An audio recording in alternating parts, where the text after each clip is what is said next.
묵상합니다. 맺힌 것이 풀린다. 마가복음 7장 34절입니다. 하늘을 우러러 탄식하시며 그에게 이르시되 에베다하시니 이는 열리라는 뜻이라. 아멘. 오늘 보실 하나님 말씀은 아모스서 7장입니다. 1절에서 9절까지 말씀을 교독하겠습니다.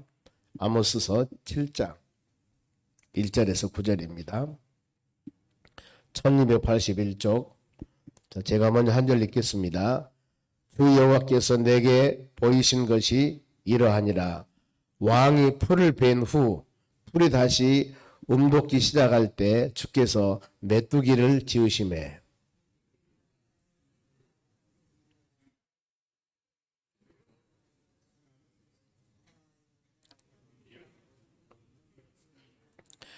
여호와께서 이에 대하여 뜻을 돌이키셨으므로 이것이 이루어지지 아니하리라 여호와께서 말씀하셨느니라.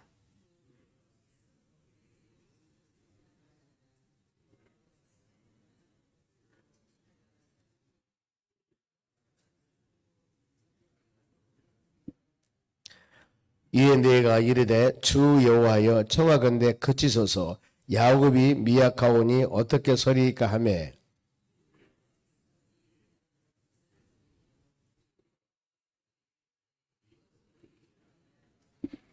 또 내게 보이신 것이 이러하니라. 다림줄을 가지고 쌓은 담 곁에 주께서 손에 다림줄을 잡고 서셨더니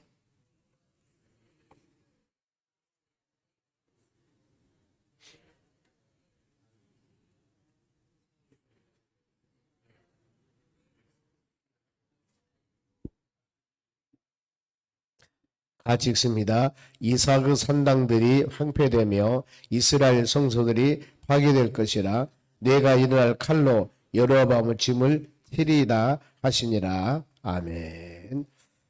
옆 사람 인사합시다. 오늘도 승리합시다. 오늘 하나님 말씀은 환상을 통한 가르침입니다. 하나님께서는 수많은 여러 가지 환상과 여러 가지 여건을 통해서 우리에게 때에 따라서는 기사와 이적으로 보여주기도 하시지만은 오늘 이 9절까지 말씀을 통해서는 세 가지 환상을 보여줍니다. 보면은 여기에 대한 가르침이죠. 보면 가르침. 오늘 시대에 우리는 하나님 말씀 붙잡고 믿음으로 살아갈 수 있도록 하신 하나님께 감사하는 여러분 되시기 바랍니다. 그러면 메뚜기 재앙입니다. 메뚜기 환상, 메뚜기 재앙인데 주 여호와께서 내게 보이신 것이 아니라 아모스 선지자에게 하나님의 환상을 보여줍니다. 어떤 왕이 풀을 벤 후에 풀이 다시 움돋기 시작할 때 주께서 메뚜기를 지으시매. 풀을 뱄습니다. 그러면은 풀이 움돋다. 이것은 어떤 고난 가운데서 다시 소망과 희망을 나타낸 거거든요. 풀이 움돋았는데 그대로 그 풀이 잘 자라서 열매를 맺었으면 얼마나 좋겠습니까? 그런데 풀을 베었어요. 그 풀이 자라는데 다음에 메뚜기를 지었다 그 말이에요. 메뚜기는 뭐예요? 풀을 갉아먹는 것입니다. 메뚜기를 지어서 2절 그 메뚜기가 땅에 풀을 다 먹은지라 소망이 없죠. 그랬을 때 아모스 선지자가 내가 이르되 주 여호와여 청하건대 사하소서 간절한 마음으로 기도를 하는 겁니다. 하나님 용서해 주세요. 우리를 붙잡아 주세요. 그래 우리는 어떤 상황이 우리에게 다가올 때 시편 50편 15절도 그러죠. 환난 날 다가왔을 때 그때 뭡니까? 너는 내게 부르짖어라. 그러면 내가 너를 그 해결해 줄 것이며 너는 나를 영화롭게 할 것이다. 그렇게 말씀하지 않습니까? 환난 날에 어려움 있을 때는 우리 답은 뭐냐면은 기도거든요. 그 어려움이라고 하는 것은 우리 편에서 내가 어려움이지 하나님 편에서는 어려움이 아닐 수 있습니다. 그것이 훈련과 연단, 더 나가서 축복의 수단일 수도 있어요. 그래 우리는 얕은 모든 것을 우리 삶 가운데 어떤 것이나 이 일들이 있을 때 우리가 할 수 있는 제일 먼저 일은 기도하는 겁니다. 여기서 아모스 선지자가 주 여호와여 청하건대 사하소서. 하나님 용서해 주셔야 됩니다. 야곱이 미약하오니 어떻게 서리까? 하나님의 자녀 야곱이 이스라엘 아니겠습니까? 우리 믿음의 자녀들이 너무나 연약합니다. 그러니 하나님이 용서해 주시고 돌봐주시고 은혜 주셔야 됩니다. 이것이 바로 하나님을 의지하는 신앙의 자세입니다. 이랬을 때 하나님은 어떻게 했습니까? 3절 보세요. 여호와께서 이에 대하여 뜻을 돌이키셨으므로 이렇게 아모스 선지자가 간절한 마음으로 기도하니까 하나님이 바로 이 메뚜기 떼를 통해서 엄청난 재앙을 내리기로 마음먹었는데 이것을 용서해 주었다 그 말입니다. 뜻을 돌이켰습니다. 이것이 이루어지지 아니하리라 여호와께서 말씀하시니라. 하나님의 약속이요. 그럼 어때야 되겠습니까? 우리의 삶 가운데 이런 내가 상상할 수 없는 메뚜기 재앙같이 어려움이 있을 때 먼저 우리가 하는 것은 주여 용서해 주시옵소서 하면서 기도해야 된다는 거예요. 기도. 또 첫 번째는 메뚜기 재앙, 두 번째는 불입니다. 불. 4절 주 여호와께서 또 내게 보이신 것이 이러하니 주 여호와께서 명령하여 불로 징벌하리니. 자, 첫 번째 징벌은 메뚜기 재앙을 통해서 징벌하는, 두 번째는 불이에요. 성경에 불은 참 많이 나옵니다. 보면은 물론 좋은 의미도 있어. 보면은 좋은 의미. 엘리야가 갈멜산에서 불이 내려서 하나님의 살아계심을 역사하기도 하고, 더 나아가서 민수기 16장에 보면은 출애굽할 때 이 고라 단 여러 사람들이 바로 이 반란을 일으킵니다. 모세가 지도자인데 지도자 모세를 수많은 바로 지도자 영적인 그들도 영적인 지도자예요. 모세는 최고 우두머리죠. 그런데 모세를 반란해요. 하나님 모세를 통해서 귀한 사역들을 감당해 나가는데 너만 대장이냐? 우리도 좀 대장 되고 싶다. 그러면서 반란을 일으킵니다. 그 사람들이 약 250명이 되는데 전부 다 불로 그걸 죽였어. 250명을. 하나님께서. 하나님의 지도자 모세를 하나님이 세웠는데 모세의 권위에 대해서 도전했을 때, 근데 어떻게 보면 그들 마음도 맞을 수도 있습니다. 우리도 좀 합시다. 우리도 좀 모세만 대장이 아니라 우리도 그 사역을 좀 합시다. 이랬을 때 하나님이 세우신 분은 모세였습니다. 그런 불로 멸망시킨 사항들이 있습니다만 여기도 불로 징벌하게 하리니 불이 큰 바다를 삼키고 육지까지 먹으려 하는데, 소돔과 고모라 성 창세기 19장의 멸망도 불과 바로 유황으로 멸망시켰습니다. 이런 사례들. 그랬을 때 아모스 선지자가 어떻게 했습니까? 5절 이에 내가 이르되 주 여호와여 청하건대 그치소서. 하나님 용서해 주세요. 간절히 기도하죠. 야곱이 미약하오니 어떻게 하리까? 우리 연약합니다. 하나님이 돌봐주셔야 됩니다. 그랬을 때 6절 주 여호와께서 이에 대해서 뜻을 돌이키사, 또 돌이키죠. 주 여호와께서 이르시되 이것도 이루지 아니하리라. 두 번 용서했습니다. 근데 세 번째 보세요. 7절 여기는 다림줄입니다. 다림줄은 어떤 것이냐면은 요즘에 좋은 기회들이 많이 있어서 요즘에 보면은 기회를 가지고 수평도 바로 딱 잡습니다. 보면은 기계로 보면은 모든 것이 보면은 불 조그만하게 이 전부 다 잡는데 거리도 여기서 여기까지 몇 미터 되는가 거리도 바로 측정할 수가 있습니다. 면적도 이 넓이 얼마 되는가 딱 하면 바로 면적이 나와요. 이런 기계들이 요즘에 여러분의 스마트폰도 잘 활용하면은 거리 면적 다 잴 수가 있습니다. 그러거든요. 그런데 이때는 뭐냐면은 이것이 직선인가 올바로 담을 쌓아갈 때 시골에서 옛날 보면은 바로 밑에다 돌을 달고 실을 달아놔요. 이렇게 실을 달고 다리 이 여러 가지 쌓아갈 때 보면은 그렇구나 아니면 짐을 담을 쌓아갈 때 이것이 올바른가 올바르지 않는가를 밑에다 돌을 달아서 실로 중심을 잡거든요. 이게 다림줄입니다. 보면은. 그러면 어떤 것이냐면은 다림줄은 올바른 것을 판단하는 것이죠. 즉 하나님의 자녀들이 다림줄 말씀 안에 믿음 안에 온전히 올바르게 살아가는가 그렇지 않는가, 좌로나 우로나 치우치는가 삐뚤어졌는가, 이것을 측정하는 것이 다림줄입니다. 그래서 보세요. 또 내게 보이신 것이 이러하니라. 다림줄을 가지고 쌓은 담 곁에 주께서 손에 다림줄을 잡고 섰느니라. 너희들이 올바른가 올바르지 않는가, 이걸 지금 보는 겁니다. 만일에 하나님께서 다림줄로 여러분의 신앙을 측정한다면은 나는 지금 어떤 것인가, 나는 올바르게 살아간다고, 너는 오케이, 너는 합격 그러려는가, 너는 좀 더 해야 돼, 아니면 너는 불합격 그러는지 우리가 모르잖아. 보면은요 이 재봐야 됩니다. 그랬을 때 여호와께서 내게 이르시되 아모스야 너희가 무엇을 보았느냐, 내가 대답하되 다림줄이나이다. 주께서 이르시되 내가 다림줄을 내 백성 이스라엘 가운데 두고 다시는 용서하지 아니하리라. 두 번은 용서해 줬습니다. 그런데 이제는 용서하지 않는다.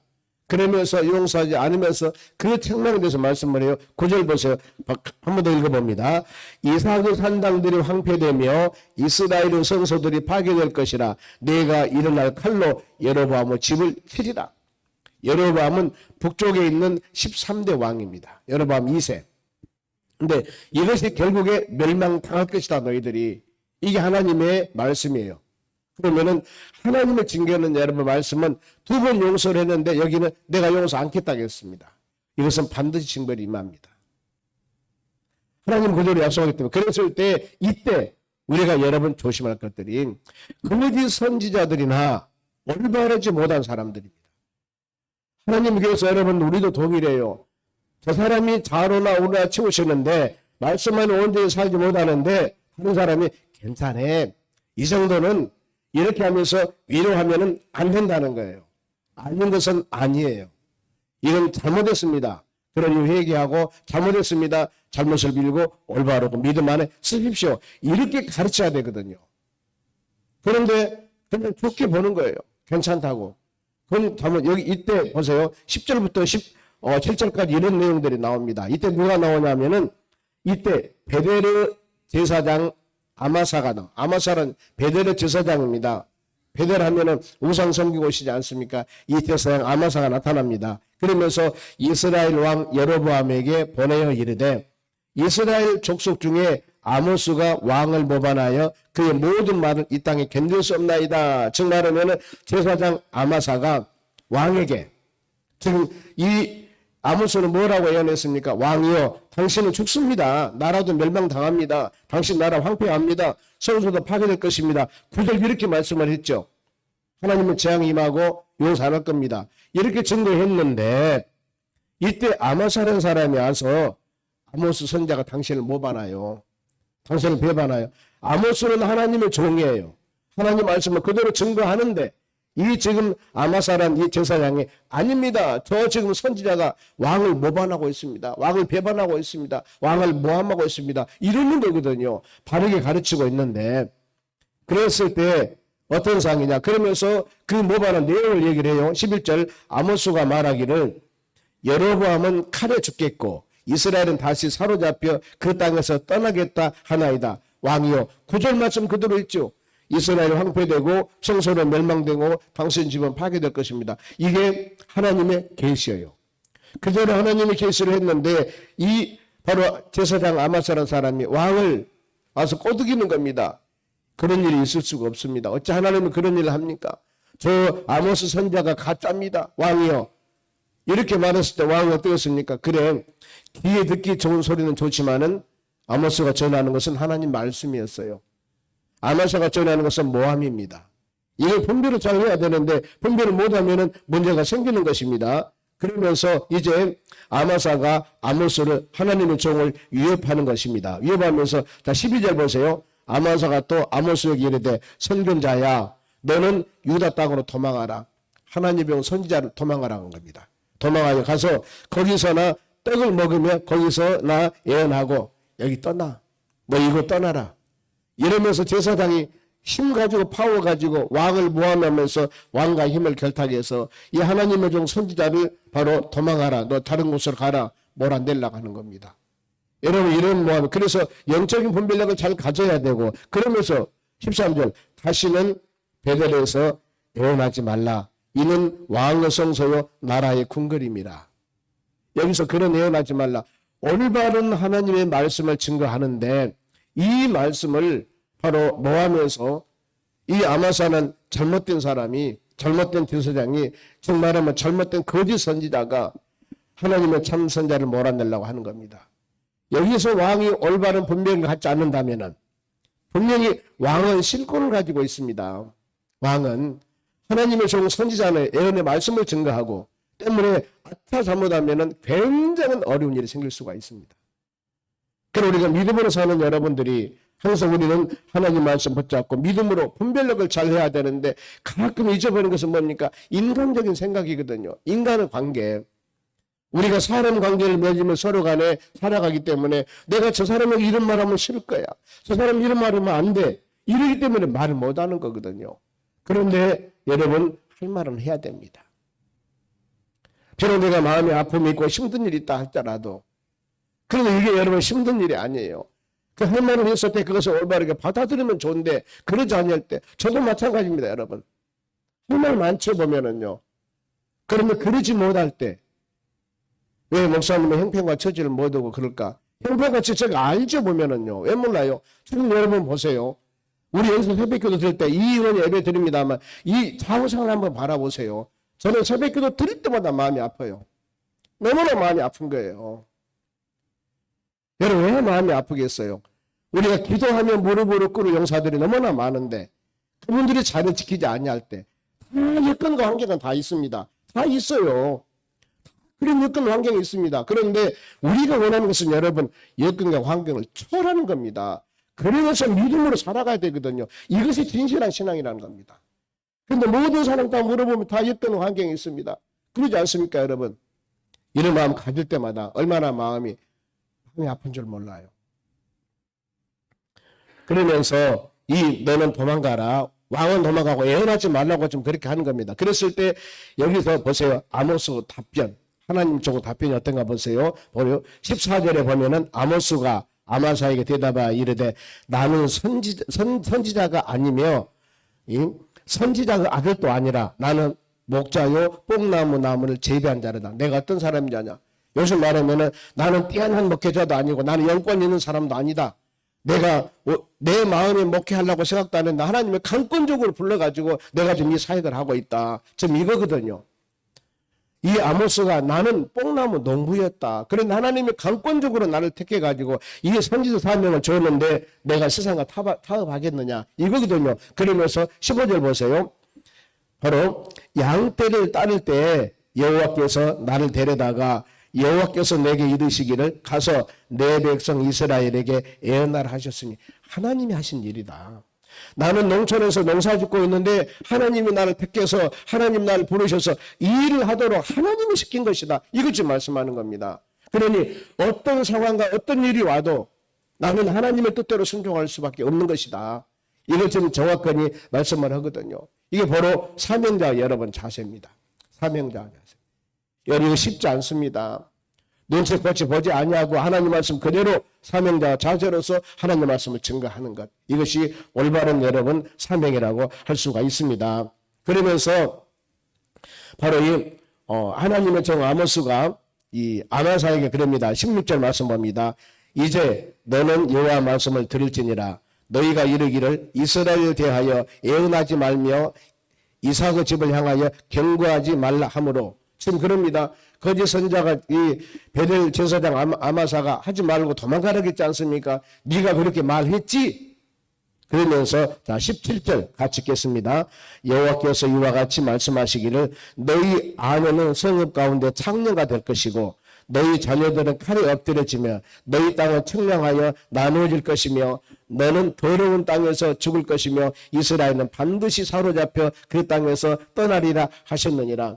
이게 여러분 하나님의 선지자의 사명입니다. 네가 그렇게 못하겠지? 내가 왕을 모함했다 하고 애원하지 말라 하고 다른 곳으로 도망가라겠지? 그런데 하나님은 너에게 이런 징벌을 낼 것이다. 이것 지금 말씀하잖아요. 구체적으로 17절 다시 제가 말씀을 드리면 여호와께서 하나님의 말씀이냐라 그럽니다. 하나님의 종은 하나님의 말씀 그대로 증거해야 됩니다. 너희 아내는 성읍 가운데 창녀가 될 것이고 지금 누구?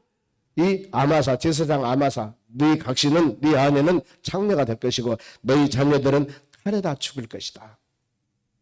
어마어마하지 않습니까? 그러면서 너희 땅은 청량하며 나누어질 것이며 네 가지고 있는 재산 다 다른 사람이 가져갈 것이다. 그러면서 너는 더러운 땅에서 죽을 것이요 이스라엘은 반드시 사로잡혀 그 땅에서 떠나게 하리라. 이 하나님께서 예언했지 않습니까? 여로보암 집을 내가 치리라. 북쪽 이스라엘을 멸망할 것이다. 그대로 멸망당한 겁니다. 우리가 이런 말씀 묵상하면서 하나님 말씀을 함부로 마음으로 받지 아니해야 되고 과연 우리가 이 시대에 어떻게 믿음으로 바르게 살아가야 될 것인가? 여러분 마음으로 깊이 새기면서 기도하면서 간구하면서 하나님의 선한 뜻 가운데 믿음으로 나가는 하나님의 자녀들이 되어져야 된다는 겁니다. 그렇죠. 시대가 변하고 삶이 변하고 그럴수록 어떻게 보면은 신앙이라고 하는 것은 머리로 하는 것이 아니고 좀 우둔하게 신앙은 여러분 무릎으로 하는 것이고 신앙은 하나님 말씀 붙잡고 좀 미루는 듯 하면서 그 말씀 붙잡고 나가는 것이 올바른 신앙이라고 할 수가 있습니다. 지금 시대가 얼마나 그야말로 빨리 돌아가고 있습니까? 시대에 맞춰서 믿음 생활 하려면 너무 어려워요. 우리 시대가 아무리 변한다 하더라도 시대 변함에 따라 가지 아니하고 성경 말씀을 마음에 새기면서 믿음의 사람으로서 올바로 가는 것이 신앙의 여러분 자세라고 하는 겁니다. 우리 내게 주신 사명과 직분을 잘 우리 감당하면서 세상에 어떤 상에 누가 무슨 얘기를 한다 하더라도 우리가 가야 할 길, 해야 할 일, 그야말로 입을 열어서 담대하게 예수는 그리스도요 살아계신 하나님의 아들이라고 증거해야 되고, 선행으로서는 어떤 방법으로 우리가 구원받을 수 없습니다. 하나님의 나라 천국 가는 것은 오직 예수 말씀 붙잡고 믿음으로 나가야 됩니다. 이걸 증거하면서 믿음으로 나가는 교회, 믿음으로 나가는 성도, 이렇게 되었을 때 주님께서 주신 은혜가 여러분 큽니다.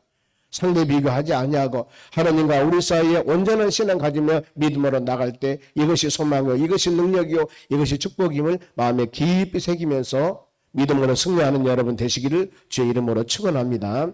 기도하겠습니다. 하나님 감사드립니다. 우리는 주신 귀한 말씀을 마음에 새기며 믿음으로 승리해 나가기를 원합니다. 자로나오나 치우치지 않도록 도와주시고 오직 예수 성령 충만함으로 나가는 하나님의 자녀들이 되도록 권능을 베풀어 주시옵소서. 연약하지 않도록 도와주시옵소서. 주의 말씀을 생명의 양식으로 마음에 새길 때마다 우리에게 힘 주시고 능력 주시고 믿음 주시고 권능 주셔서 넉넉히 세상을 이겨나갈 수 있는 은혜를 내려 주시옵소서. 이 하루도 축복해 주시고 우리 모든 삶을 지켜주시고, 특별히 저녁에 금요 성령 치유 집회가 있습니다. 나와서 기도하고 우리 항동지들 모두 나와서 특송하면서 부르짖어 기도할 때 하나님의 성령의 역사 가운데 아름다운 축복 은혜와 열매가 있기를 간절히 원합니다.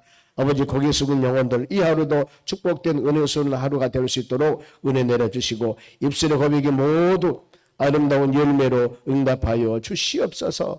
감사하며 예수님의 이름으로 기도하옵나이다. 아멘. 주기도문으로 마치겠습니다.